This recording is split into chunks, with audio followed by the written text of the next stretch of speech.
Hello, it's Rennie. Welcome back to the podcast, and welcome for those of you who are new to the YouTube channel, to the podcast. If you're listening via audio, I hope you're doing well. This has been an interesting year, I think, to put it lightly. And I know a lot of people have been struggling, and I'm just going to dive right into this topic today. I really want to talk about navigating the highs and lows of depression. And specifically, I have been craving more content about the process of coming out of really, really deep lows in depression because depression cycles can fluctuate depending on who you are and what your depression looks like. Because, as many of you possibly know, if you're in the mental health community or if you struggle with depression, it differs person to person. And it also differs in various cycles of life. And throughout this healing process, for one, I've been trying to identify less as someone who's depressed because I do feel like how we identify and our perspective and our mindset. For me personally, my opinion is that it impacts us and how we show up in our healing. And I'm very spiritual, so words have a lot of power and meaning to me personally.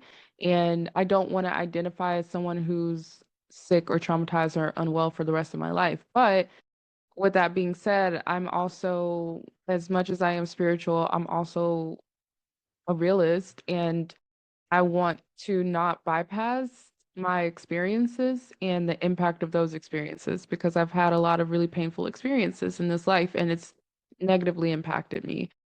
So, throughout these different cycles that I navigate through, I feel like I don't see as much content about kind of coming out of some of the deepest lows. And I think a lot of people struggle with seasonal depression in particular. And as we kind of shift into spring and the weather starts to shift because the weather and our environment and the planets, even all of these energies, in my opinion, influence our depression and influence our mental health and influence how we feel. So as we kind of shift through these cycles of coming out of a very difficult winter for a lot of people, a lot of the astrology of this past winter was very intense. If you are someone who follows the planets and astrology and the influences that can have on us, then you know that it's been intense and this year is very intense. Last year was very intense as well. It's going to be intense for some time.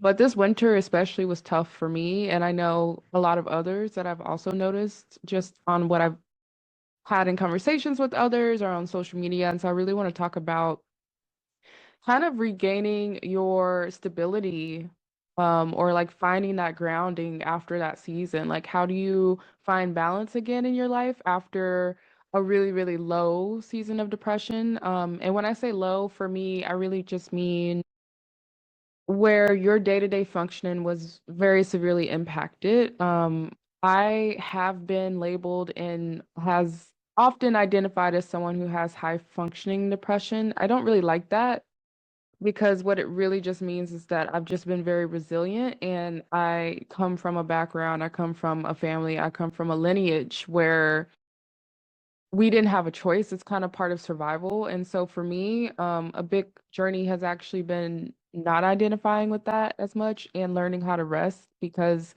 the reason I know how to push through even when I'm suffering is because that quality, that trait is literally instilled in me. It's been passed down to me, and a lot of Black Americans, especially Black people across the diaspora, can probably resonate with this. And those who have come from backgrounds that have been oppressed or have suffered tremendously or even families that just carry a lot of trauma, you probably resonate with this. If you've been resilient, it's because you're a survivor and you just had no choice. But so I kind of hate the term high functioning, but just in the context of this episode, I do want to say there are periods where I'm able to get everything done. I'm able to be quote unquote productive, which I have issues with that too, because I'm not like pro-capitalist person. I'm very left leaning, okay? So if you're following me, just know that based on how I talk. But what I mean to say is, like, when I'm coming out of seasonal depression in particular, when I'm coming out of these seasons where I've been really, really low and it's been hard to do anything, and then going back into a season where I'm going to be expected to do more or be more productive or just get more done in my day to day because I've been giving myself grace throughout the winter, but now I can feel that the energy is picking up again.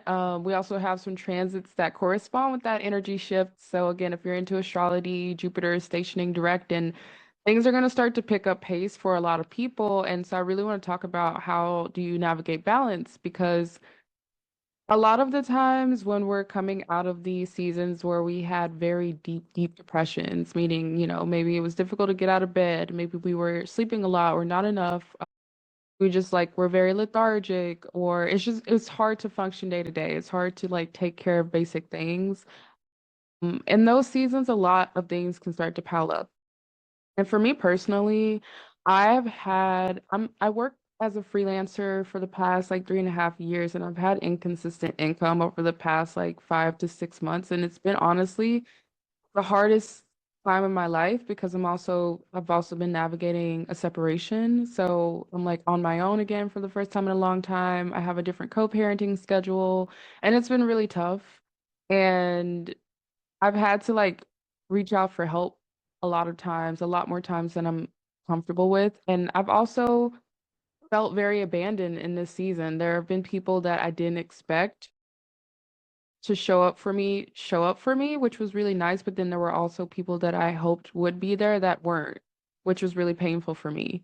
So there's a lot that I've been healing from and working through, and my mental health was really poor throughout the winter months. I very much struggled with things that I hadn't struggled with in a long time. I very much had a lot of relapses over the past several months, which is why it's been so hard to be consistent with the podcast. I fell into like negative thinking again, and just some of those beliefs that I had worked through or thought I had fully worked through, those thoughts, those beliefs came up again, and old patterns came up again too. Old patterns and connections and relationships with others that I hadn't really experienced to that degree in some time. And so it's just been really exhausting for me. And throughout the past couple of months with dealing with that, and sometimes I was just completely like not just out of touch. Like I was having episodes, I was not sleeping a lot, which also very much exacerbates my symptoms as someone who is also diagnosed with borderline personality disorder and complex trauma, all the things, right?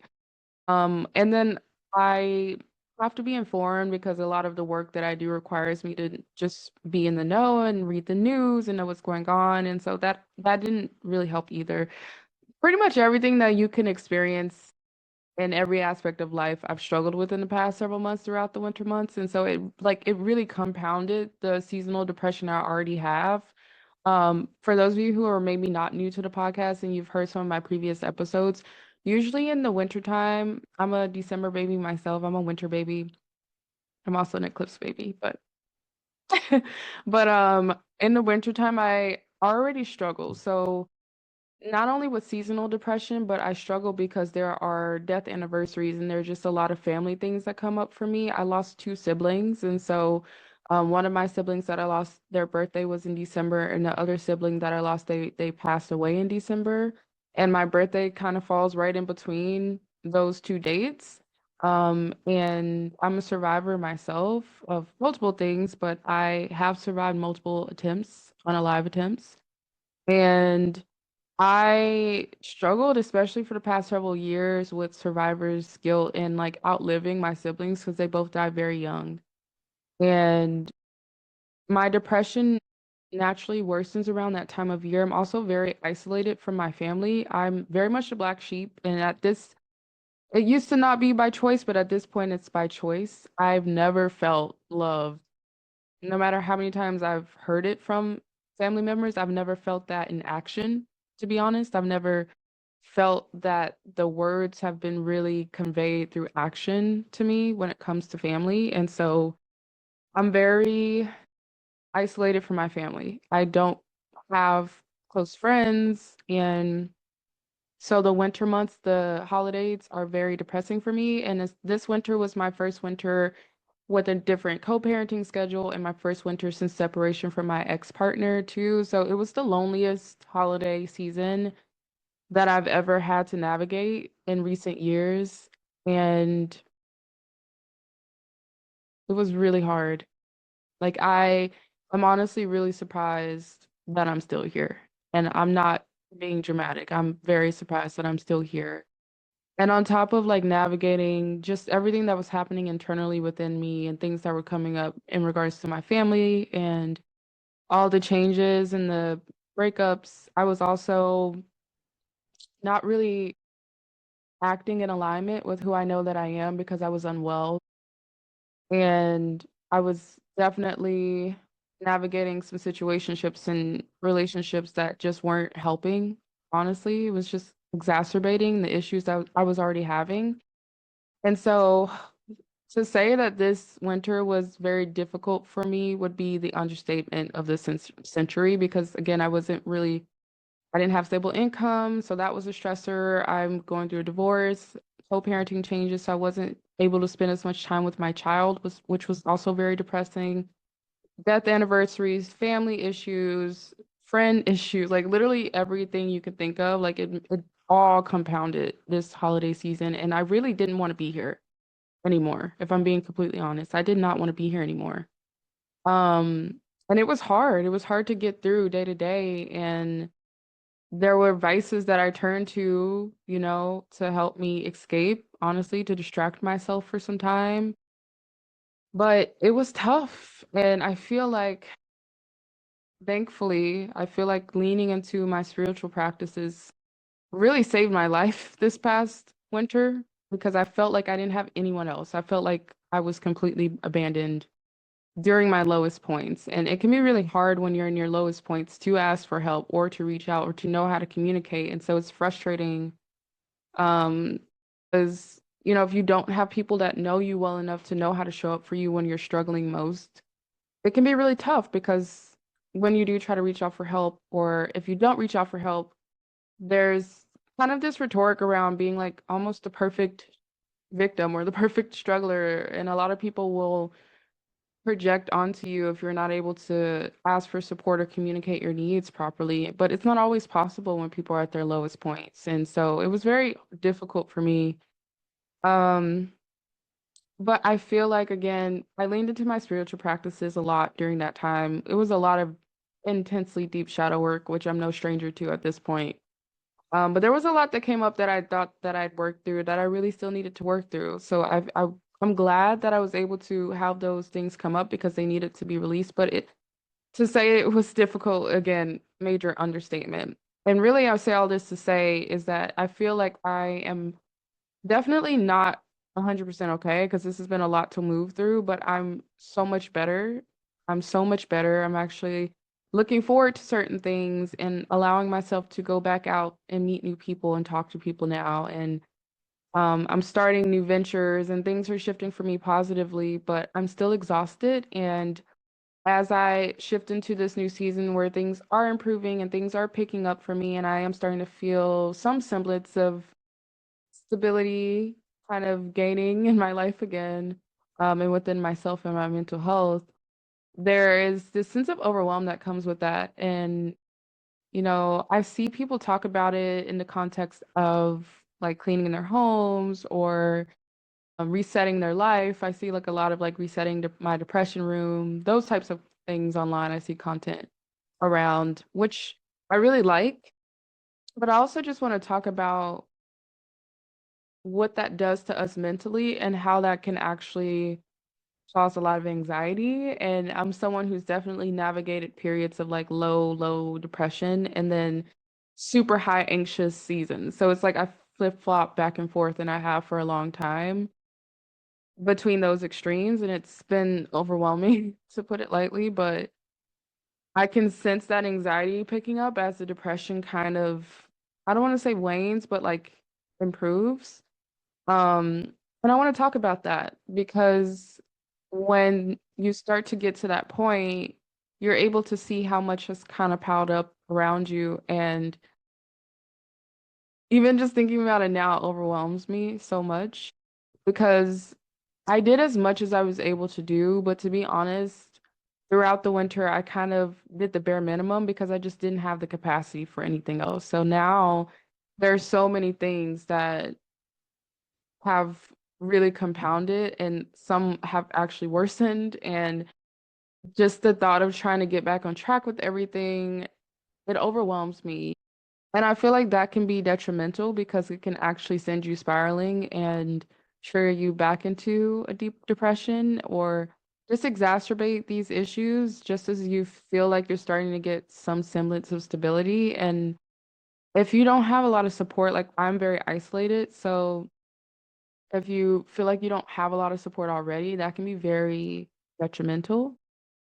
And so for me, one of the things that I've been trying to do to find balance in myself was, well, one is to just start with the perspective that I need to give myself compassion.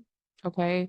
And that's kind of what I lead with in all of these episodes when I'm sharing any type of tips for those who are struggling, because I feel like when we start to find that stability again, especially like after like those deep depressions, after like the seasonal lows, all of that, I noticed that our tendency to beat ourselves up is high, right? It's like we look around and we see that, I mean, cleaning is something that actually helps me, so I clean a lot, but I know for some you might look around and like things might be unorganized or messy, or you might have mail piling up. I'm very bad about the mailbox when I'm depressed. Like I will keep my house tidy and clean, but I'm really, really bad about like checking the mail or like making sure I'm on top of like just adult things, which sigh. But like you start to notice how much has piled up while you were struggling. And now you're like, oh my God, I'm behind on these appointments, or I haven't checked this junk drawer, or like my laundry. I'm also bad with that. So my laundry's piled up, or I have 50,000 emails to go through that I haven't read, or all these messages. And that can cause you to kind of beat yourself up. But I think it's really important to know that you've been surviving.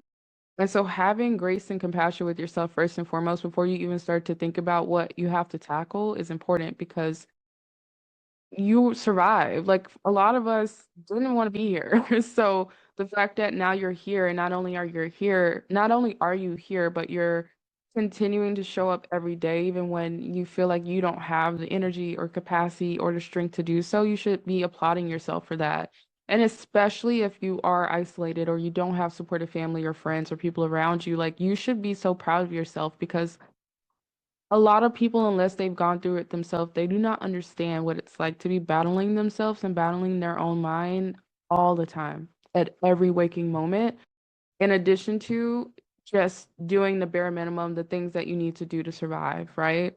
So have grace with yourself as you're coming out of those low moments. Try not to beat yourself up. I know it can be really hard.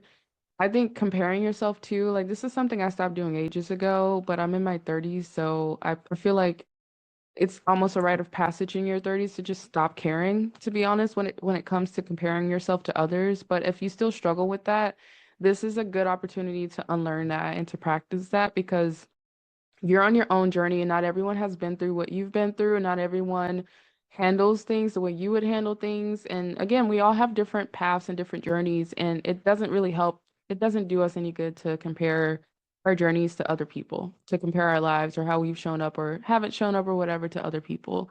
And I think taking the weight off of yourself, so not beating yourself up and also not comparing yourself to someone else's life, those two things can already ease a lot of the overwhelm because you're not going to be basically like kicking yourself while you're down, right?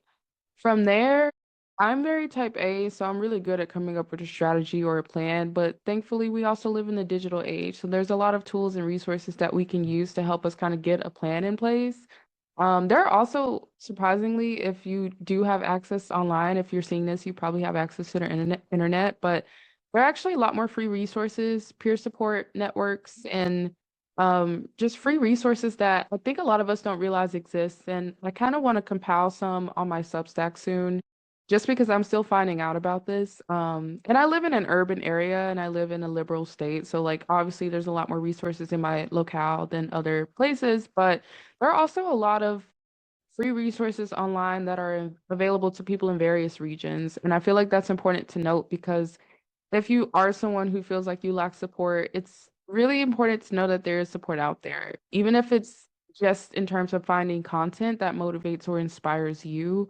But when it comes to putting a plan in place to tackle some of these things, I think it might alleviate some of the overwhelm to know that there are resources and there is support and there are actually people out there that do want to help. And it took me a long time to believe this, to be honest, just because every person that I have loved, and this is not an exaggeration, every single person that I have loved has hurt me. And I know it's not always been intentional. Everyone's struggling with their own situation.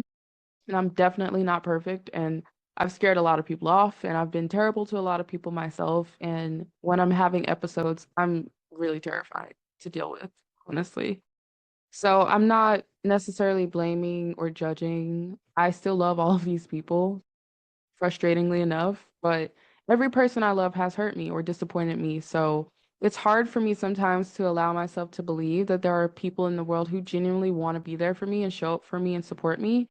In the past several months, since my lowest of lows, that has happened. I personally, again, I'm spiritual, so I believe God, my ancestors' spirit has shown me evidence that there are people who do care, even if it's not the people I expected or the people I hoped for. And so it's something I'm continually working through, and I just want to encourage you. There are people out there that want to help you. There are people out there that will show up for you and support you.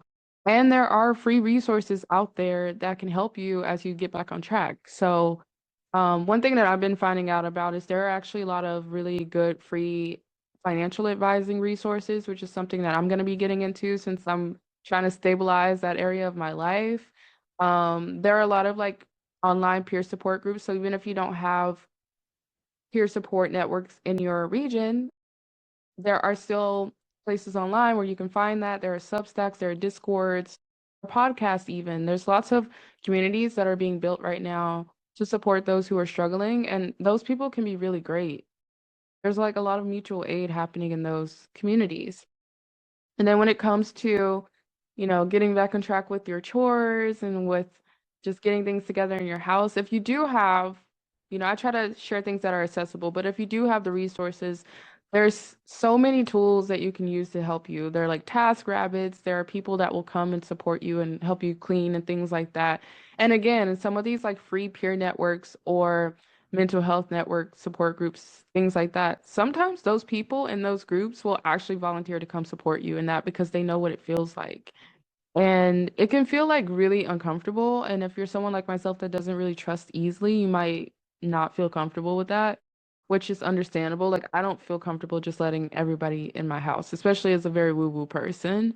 But this is just to say that that exists and there are people out there who are willing to do that. And it's more so to help shift your perspective so you don't feel like all of the weight to get everything back on track is all on you when there is support available and there are people available.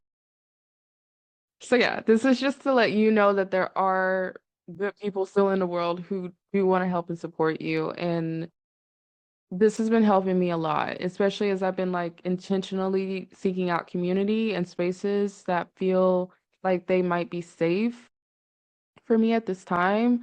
After, the winter, I was very much disappointed by a lot of people I cared about as well.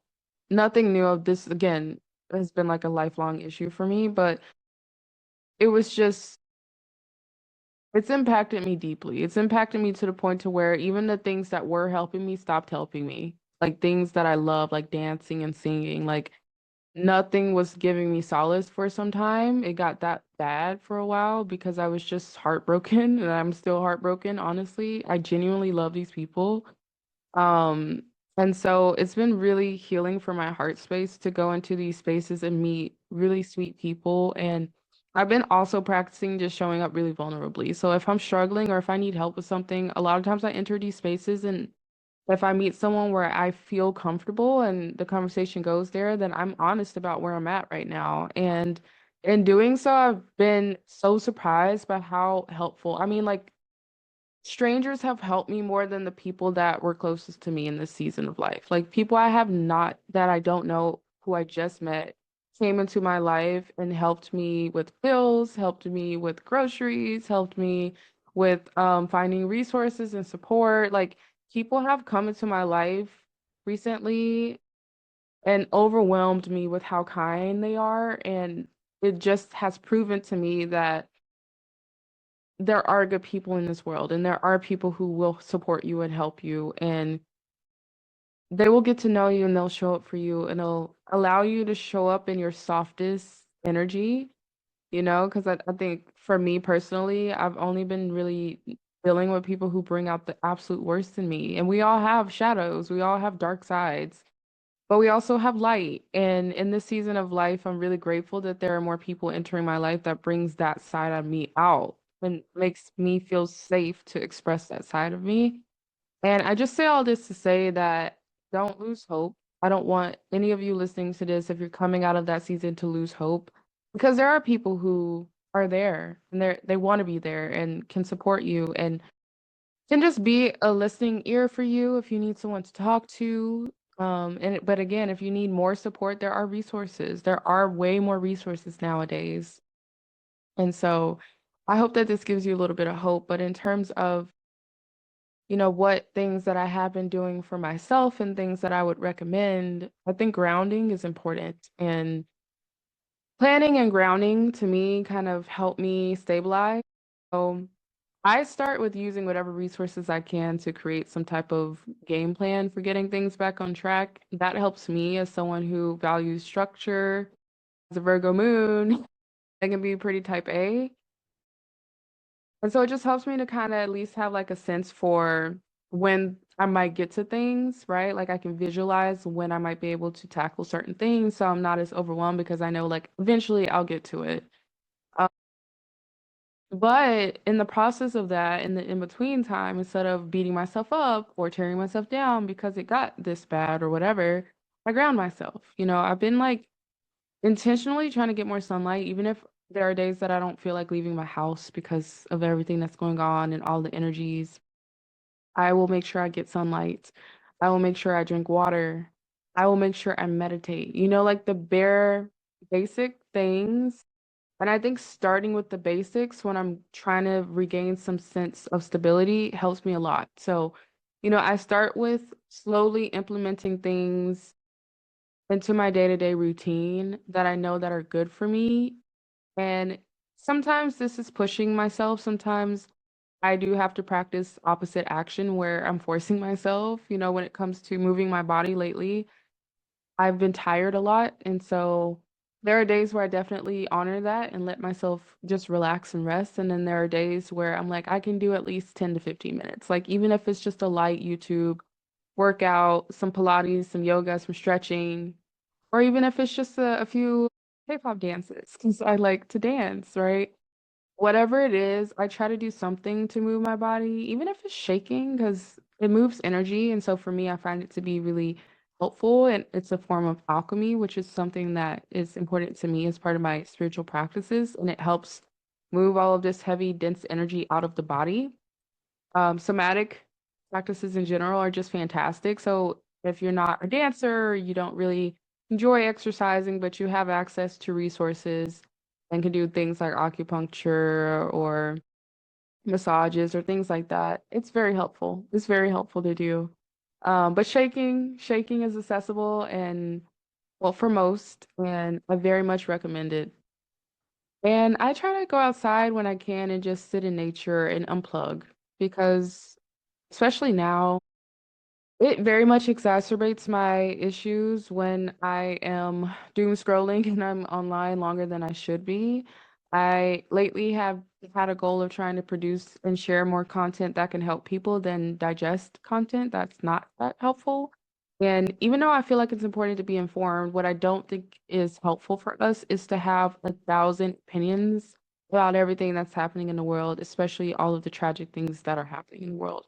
So I think there are ways that we can be informed in digestible and healthy ways that still maintains balance and honors where our nervous systems are at and our mental health is at, because I feel like we need to invite more nuance into this conversation in general around being informed, because if you're already struggling and you don't even want to be here, you're not going to be able to show up and help those in need. You are the one that's in need at this time, and you should have no guilt around taking care of yourself. And taking care of yourself in a world that is corrupt and very much rooted in capitalism is radical enough. So I think it's important to do that. I think it's important to take a step back when you need to and to not let anyone guilt you into not taking care of yourself because they don't know your situation and we need you here. And if you're overwhelming yourself with everything that's going on in the world, 10 times out of 10, you're going to feel powerless and like you can't do anything anyway, which isn't true. But if you feel that way, it's not really helpful. So for me personally, it's helpful for me to take a balanced approach in keeping myself informed, and unplugging and grounding is something that I have to do. And when I do stay connected, I'm very intentional about where I get the information that I'm getting and what I feel like I can do about it. So lately, I've been like connecting with local organizations. I went to like a clothing swap recently, which was really nice. And I've just been getting informed locally when I can and tapping into communities locally that are doing things. That's very like rewarding for me when I have the capacity to do so. And I feel like that's a really great way to get informed as well, like going to town halls or just getting plugged in locally if you're into activism or things like that. I think that that can be really helpful. Um, a lot of those communities are really intentional, and I find a lot of support from people within those communities as well. And it helps me to remember that there are always things that we can do. Okay. So if you're overwhelmed with everything you're seeing in the news and everything that's happening in the world and you feel powerless, you feel like there's nothing that you can do about it, I think that it's important to ground yourself and take a step back and take care of yourself. And then also just look at what's happening locally in your community because odds are there's something happening locally in your community. And if there's not, then there's an opportunity there. Even if it's just, like I said, a clothing swap or a yard sale or just like a little book club or a gathering where you come together and you share resources. I think that like finding ways for us to support each other in our local communities can help us kind of get out of this feeling of overwhelm or stagnation where we feel like nothing can be done because those little things are important and they are not so little when we all start to do them. So those are just some ways that I've kind of been reducing a lot of that type of overwhelm when it comes to like existential angst and what's happening collectively in our communities and in our nation if you're based in the US like I am. Because to say that that's exacerbating my issues again would be a major, major, major understatement. So, yeah, meditation, going outside, taking walks, connecting intentionally in community, and seeing what's happening locally, it's actually been giving me a lot of hope and it's been helping me find balance and it's been helping me like take baby steps and steady pace as I'm finding balance in my life again. And I think the biggest thing that I'm trying to remember is that it didn't like me getting to a place where things feel super out of balance or unstable or all over the place didn't happen overnight. A lot of these issues are compounded over time. So you getting stability and getting back on your feet and things balancing out, you should not expect yourself to be able to do that in one day or do that overnight. I think again, it's important to take baby steps. And if writing down a plan helps you, then do that. If asking for support helps you, then do that. But sitting with yourself and grounding will help you determine what's best for you. And I always encourage people to figure out what's best for them. I'm not a guru. I'm just someone who shares my experiences and hopes that it helps other people feel less alone. But when it comes to figuring out what works best for you, I definitely encourage you to ground yourself first and foremost because when your nervous system starts to balance out a little bit and regulate a little bit, it's easier for you to actually solve problems. It's easier for your brain because that's how we're wired, right? So if we're in fight or flight, if we're still in survival mode, we cannot expect ourselves to get all the things that piled up done and completed in one day. And in trying to do so, we're going to overwhelm ourselves more. And oftentimes that can lead us back to square one. So I've been rambling, I feel like, but I do hope that this is helpful for someone out there. Um, Again, I'm going to try to compile on my Substack like a list of different resources, and I really hope to have resources that are national and I mean, eventually, maybe even global. That would take forever. So I just want to give people hope because I think that in hyper individualistic cultures like ours in the United States, especially, it can be really easy to feel like we have to do all of this alone, recovery alone, getting back into balance alone, overcoming depression alone. And then what we're seeing in our communities and in our nations, it feels like we can't do anything about it. And none of that is true. We don't have to do it alone. There are people out there that want to support us. There are people out there who will love us. There are people out there who will be there for us when we need them. There are communities out there that are already building the world that we hope to see. There are community organizations out there that are already doing work to help make this world a better place. And there are things we can do. And it's important for us to be aware of that. And I think the more informed we are about it, the better, right? There are, for example, I'm very big on envisioning like the solar punk future for us and, led by the matriarchy. And for those who are not familiar with that, the matriarchy really prioritizes collective well-being. It's not this versus them. It's not hyper individualistic and it's not about like intense hierarchy where it's like, we like pound on each other like the patriarchy. It's rooted in everybody having their needs met and cared for, and those that are most vulnerable among us have the support that they need. Okay, so children and people who are unwell mentally and people who are disabled and so forth, like those people cared for and supported. And as we think about that with everything that we're seeing right now, I think it's important for us to know, and it's giving me hope to know that there are already people out there that are doing work to try to make this a reality. There are already communities that exist that have frameworks around this type of ideal. There are already community organizations whose values and mission statements and the work that they do align with that type of future. And so it's important for us to know that there are people in this world that are already working to build that type of future, and we need to find them and we need to support them and we need to, heal so that we can figure out what our individual strengths are so that we can build a better world. And once we're able to do that, it's going to help us all because we won't live within these systems that are exacerbating these issues because it is hard for me to talk about like coming out of seasonal depression or dealing with depression or mental illness as a whole and not address systemic issues because they very much compound these issues. A lot of people who struggle with mental illness is direct result of like societal issues. It's not just trauma, it's not just family issues. There's trauma that comes with living within very capitalistic or very rigid systems and structures that don't support the well-being of every person. And so I think it's important for us to know that there are communities and spaces and organizations and nonprofits that are out there trying to build a better world, and we can support them. If you have various strengths, you can bring those strengths to those different organizations and groups, and we can work together to build it. And the more of us that are focused on supporting that and building that reality, the more likely it is to happen.